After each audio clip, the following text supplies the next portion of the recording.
এই দেখুন আজকে এত সুন্দর হাওয়া দিচ্ছে, দারুণ।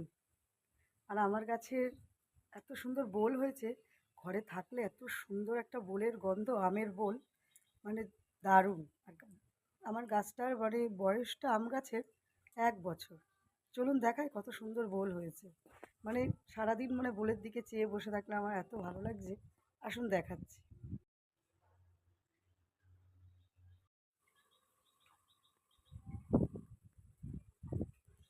কত সুন্দর বোলগুলো হয়েছে দেখুন আপনারা।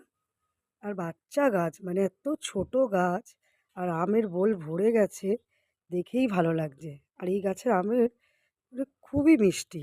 এটা হলো অম্রপলি গাছ, মানে মিষ্টি এত যে পোকা ধরে যায়, তাই অল্প পাকা অবস্থাতেই পেরে নিতে হয় ঘরের মধ্যে। আমার এই মিনি ব্লগটা আপনাদের সাথে ছোট ছোট শেয়ার করি, তাই এই আমের বোলের সময়ও এটা শেয়ার করলাম। ভিডিওটা যদি ভালো লাগে অবশ্যই পাশে থাকবেন। থাকলো আমাদের এই আম গাছের বোলগুলো দেখতে অপূর্ব না? এখন তো আমি এখানেই ভিডিও বানাই, এত সুন্দর একটা গন্ধ মোহ করে, আমার মনে হয় সারাদিন বসে থাকি চেয়ার নিয়ে। ধন্যবাদ।